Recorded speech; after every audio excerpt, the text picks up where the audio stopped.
Kalau orang Palestin, frika ni dia buat sup frika. Nanti mungkin bila-bila saya kongsi benda ni, boleh letak daun kantan betul. Letak daun kantan, letak limau, picit limau dan sebagainya pun boleh. Dan sebagainya, nak letak pucuk ubi pun boleh dan sebagainya. Jadi tak ada masalah. Nak letak tomato pun tak ada masalah. Right. Jadi ini yang benda yang tuan-puan boleh buat dan sebagainya untuk dapat impact yang luar biasa. Jadi itu saja perkongsian yang saya nak kongsi dengan tuan-puan pada pagi ini. Moga tuan-puan dapat manfaat, insya-Allah. So kita acceleratekan proses pembakaran lemak, kan? Proses pembakaran lemak supaya lemak meninggalkan kita dengan bangganya. So kita menjadi ada body yang efisien, yang menggunakan lemak sebagai bahan bakar yang bagi energi kepada kita. Dan kita tahu MCT oil tu very powerful untuk brain, energi untuk brain. Dan bila tuan-puan ambil benda yang saya kongsi dengan tuan-puan, kalau boleh ambil green tea, ambil. Kalau tak boleh, tak apa, ada apple cider. Itu contoh, right? Benda-benda yang tuan-tuan perempuan boleh buat. Right, jadi terima kasih sekali lagi tuan-tuan dan puan. Kalau saya terlepas soalan tuan-tuan dan puan, minta maaf banyak. Tak disengajakan. Right. Jadi saya rasa terima kasih sekali lagi. So, Assalamualaikum warahmatullahi wabarakatuh.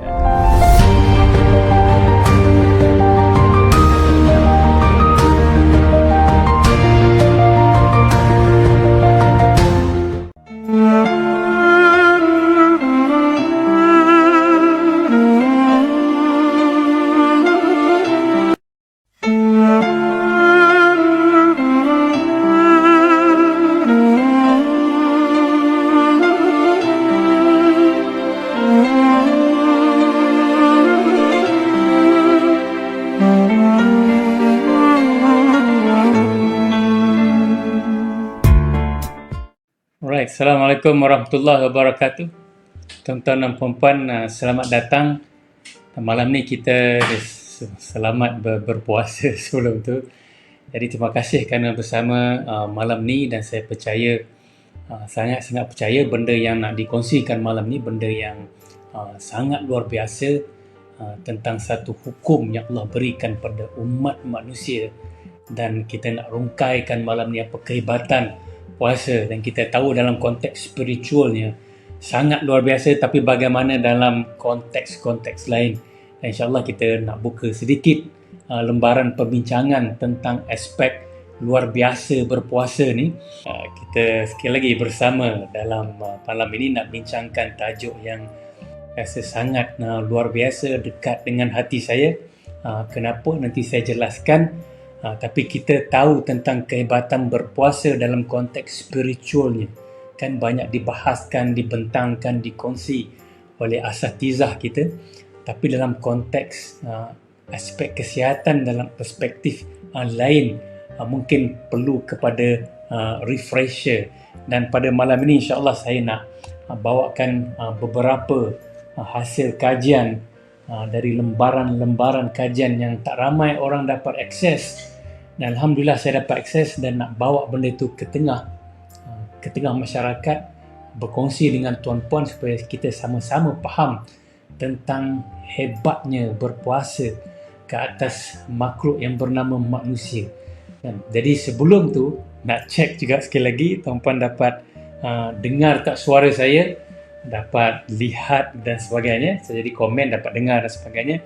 Dan nak minta tag kawan-kawan, share, dan supaya ramai dapat manfaat.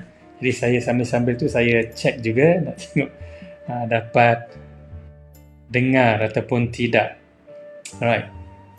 Jadi kalau dapat dengar tuan-tuan dan puan, saya akan teruskan saja, tak nak tunggu lama-lama. Buat masa, dan dah plannya dalam 30 minit saja perbincangan malam-malam ni, sebab ramai yang baru pulang dari tarawih ataupun baru selesai menunaikan solat tarawih di rumah berjemaah. So Alhamdulillah, luar biasa, bagus. Okey, dah jelas. Jadi saya mulakan ya tuan-tuan dan puan-puan. Nah, pada masa saya buat program, masa saya belajar habiskan PhD saya. Jadi waktu saya di Canberra di Australian National University, kebetulan pada waktu itu tuan-tuan dan puan ada perkongsian dipanggil satellite sharing dengan seorang yang sangat luar biasa dari Cleveland Clinic di US. Saya di Australia pada waktu itu, dan dibuat lintas langsung. Dulu tak ada Zoom, tak ada benda-benda macam ni, tak ada. Jadi dibuat satellite sharing dengan Dr. Mark Hyman. Dr. Mark Hyman, kebetulan saya duduk dalam program ataupun subjek dinamakan Functional Medicine. Dia macam seminar Functional Medicine, beberapa kali seminar begitu. Dan salah satu topik dalam seminar itu tentang, bila dibicarakan tentang Functional Medicine ni, salah satu topik puasa ni tuan-tuan dan puan, saya jadi lebih alert supaya nak dengar apa yang Dr. Mark Hyman ni cakap. Kalau tuan-tuan dan puan tak kenal Dr. Mark Hyman ni, beliau terkenal sebagai seorang yang mengamalkan functional medicine dalam bidang perubatan beliau, dan ada klinik dinamakan Cleveland Clinic, dan Cleveland Clinic ni sangat terkenal di US, sangat terkenal. Jadi school saya jemput beliau untuk menjadi sebagai salah seorang pengisi modul kan dalam functional medicine. Jadi saya hadir dan dengar, dan beliau ceritakan tentang fasting, salah satu modul dia. Dan apa yang menarik dalam perkongsian dia ni yang menyebabkan saya rasa macam bergenang air mata bila diceritakan tentang kehebatan puasa ni. Tapi dia katakan dalam banyak-banyak puasa ni, puasa yang terhebat berlaku pada orang Islam. Ini jadikan, dia kata dia sebutkan sebagai dry fasting. Beza sikit dengan intermittent fasting sebab boleh minum dan sebagainya. Tapi fasting pada bulan Ramadan ataupun Isnin, Khamis dan sebagainya dinamakan dry fasting sebab kita tak ada apa-apa fluid, tak ada apa-apa food, liquid yang masuk ke dalam diri, so dry fasting. Dan ceritakan betapa hebatnya dry fasting ni kan kepada manusia. Dia kata orang Islam bertuah sebab ada, dia panggil protokol dalam hidup mereka ni, yang sebulan, dalam setahun ada selama sebulan mereka akan berpuasa. Dia kata orang lain tak ada that type of protokol yang menjadi wajib kena buat. Jadi orang lain tak ada that knowledge, tak ada that macam semangat nak buat dan sebagainya, kecuali dah sakit kan. Macam kita automatik ada Ramadan dan automatik kita buat benda tu, dan automatik juga kita ada Rasulullah yang menunjukkan contoh berpuasa Isnin Khamis dan sebagainya. Dan kita juga ada contoh lain daripada Nabi Daud, puasa Nabi Daud selang sehari. Dan apa yang menarik, Profesor Mark Hyman ni kata orang Islam ni tak sepatutnya sakit. Dengar, orang Islam ni tak sepatutnya sakit. Kenapa?